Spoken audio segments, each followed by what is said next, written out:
எங்களை 2 பேரையும் இந்த சபையில சாட்சியா இவ்வளோ சீக்கிரம் நிக்க வைப்பாங்க நான் எதிர்பார்க்கல. பெரிய சாட்சி, பெரிய சொப்பனத்தை எங்ககிட்ட கொடுத்துருக்கிறாரு ஏசப்பா. அதுக்காக கொடான கோடி சொல்றேன். எனக்கு கொஞ்ச நாளாவே நான் நல்ல பாசிட்டிவ் இருந்து ஐயா கிட்ட எதுவுமே நான் கேட்டு வாங்கியிருக்கிறேன் ஏசப்பா கிட்ட. ஆனா கொஞ்ச நாளா மன கஷ்டத்தினால நான் பாசிட்டிவ் இருக்கிறதே விட்டுட்டேன். ஆனா இப்போ ஒரு 10 நாளா ஏசப்பா எனக்கு உணர்த்திட்டே இருந்தாரு. 21 நாள் நீ பாஸ்டிங் போடு மகளே, 21 நாள் நீ பாஸ்டிங் போடுன்ட்டு. எந்த நோக்கத்துக்கு தெரியல. நான் ப்ரேயர் பண்ணேன், ஆண்டவரே நீங்க பாஸ்டிங் போட சொல்றீங்க, ஆனா அது உங்களுக்கு தெரியும், உங்க சித்தத்தின்படி என்ன வழி நடத்துறீங்க எனக்கு தெரியாது. ஆனா நான் 21 நாள் நைட்ல பாஸ்டிங் இருக்கிறேன்னு சொல்லி அப்பா கிட்ட ஒப்பு கொடுத்துட்டு நான் போன மாசம் 5ஆம் மாசத்துல இருந்து பாஸ்டிங் இருந்தேன். 14ஆம் தேதி அமாவாசை வரைக்கும் முடிஞ்சது. அப்ப நான் போன வாரம் 8ஆம் தேதி, போன மாசம் 8ஆம் தேதி ஆண்டவர் என் இடத்துல பேசினாரு. உன் சுகவாழ்வு சீக்கிரத்தில் துளிர்க்கும் என்று சொன்னாரு. அதுக்காக கொடான கோடி சொல்றோம். அதே போல 9ஆம் தேதி கூட எனக்கு காலையில ஆண்டவர் ஒரு சொப்பனத்தை காட்டினாங்க.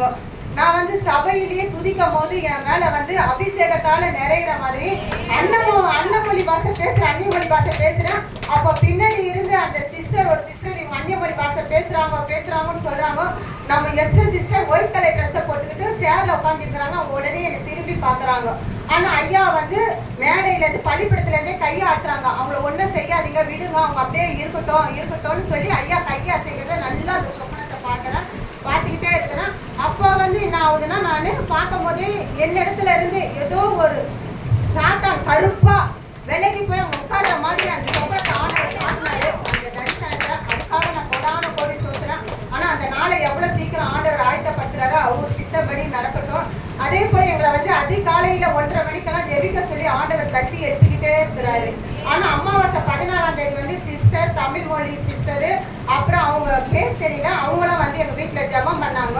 அன்னையில இருந்து எங்களுக்கு ஒரே உற்சாகமாக இருந்தது. அப்ப நாங்க என்ன செஞ்சோம், அமாவாசை அன்னைக்கு 2 மணி வரைக்கும் விடிய நாங்க 2 பேரும் பிரேயர் பண்ணிக்கிட்டே இருந்தோம். பிரேயர் பண்ணிட்டு அதுக்கு பிறகுதான் நாங்க படுத்து தூங்கணும். அதுக்கு பிறகுல இருந்து ஐயா எங்களுக்கு சொல்ற வார்த்தை இனிமேல் 1:30 மணிக்கு 1:15, ஆனா 2 மணிக்குள்ள யாரோ எங்களை தட்டி எழுப்பி டைமை பாருன்னு சொல்லி எழுப்பி விடுறாங்க. நாங்க 2 பேருமே உற்சாகத்தோட ஏந்திரிச்சு அந்த 2 மணில இருந்து 3:30 மணி 3:45 கூட ஆயிடுது. டைம் எப்படி போகுதுன்னே தெரியல. நாங்க ஆராதனை பண்ணி ஜபம் பண்ணிட்டு வசனத்தை படிக்கிறோம். அந்த விடிய காலம் எங்க வீட்டுக்காரர் ஜபம் பண்ணும் போது அவரோட ஆண்டவர் பேசியிருக்கிறார் வார்த்தைகள். அது அவர் மூலியமாக அவர் சாட்சி சொல்லுவாங்க. சாட்சிகள் அழைச்சதுக்காக கஷ்டம் சொல்லுவோம். பாஸ்ராய் அவர் சொன்னார், அதிகாலையில் எழுப்பும் போது அந்த சுதாட்சிக்கு எழுந்திரிச்சுக்கணும், எதுவாக இருந்தாலும் சோம்பேறித்தனம் படக்கூடாது அப்படின்னு சொன்னார். அது எனக்கு ஒரு அம்மா செஞ்சு நடந்தது. நம்ம பெரிய காலம் 5 மணி தான் ஜபிக்கும் எப்பவுமே. பாஸ்ராய் சொன்னது போன வாரத்துலேருந்து எனக்கு அது நடந்தது 2 வாரத்துக்கு முன்னாடி. எனக்கு உற்சாகத்தோடு இந்த தூக்க காலத்தில் எதுவுமே இல்லை. 1:30 மணி 1 மணி எழுப்பி விட்டா ஒரு 4 மணி ஒரு 3:50 வரைக்கும் கை கொடுத்ததில்லை. நானும் எழுப்பி இவங்க நான் ஜபிக்கிறத பார்த்துட்டு என்ன ஜப்தி பார்க்குறீங்க, இவங்க 10 நிமிஷம் இருந்து ஜப்தி படுத்துருவாங்க எப்பவுமே. திரும்ப காலையில் எழுந்தாச்சு நான் செய்யறதை பார்த்துட்டு என்னை எழுப்பி போடுன்னு சொன்னாங்க. 2 பேரும் சேர்ந்து ஜபிக்கிறோம் அப்படின்ட்டு. அன்றையிலேருந்து இப்போ 2 பேரும் ஜபிக்கிறோம். எனக்கு சொப்பனத்தில் ஆண்டவர் 11ஆம் தேதி பேசினார்.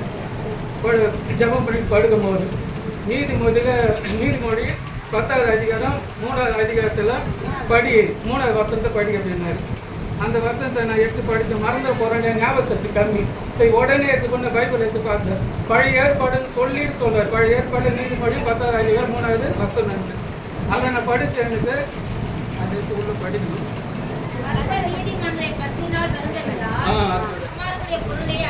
அகற்றி விட்டார். அந்த ஆசிரியர் 12ஆம் தேதி ஒரு அதிகாரம் கொடுத்தாரு. அந்த ஒரு அதிகாரம் 3வது அதிகாரம் மட்டும் கொடுத்தாரு.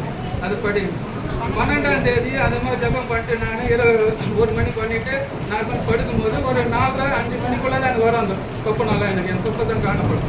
அன்னைக்கு 12ஆம் தேதி மனப்பூர்வமாக ஆசீர்வாதம் உனக்கு என்னை தவிர குடும்பத்துக்கு யார் உண்டுன்னு சொல்லுவார். எனக்கு அவரே மனப்பூர்வமாக ஆசீர்வாதம் உனக்கு என்னை தவிர குடும்பத்துக்கு யார் உண்டு அந்த வருஷம் நான் கொடுத்தாரு ஆண்டவர்.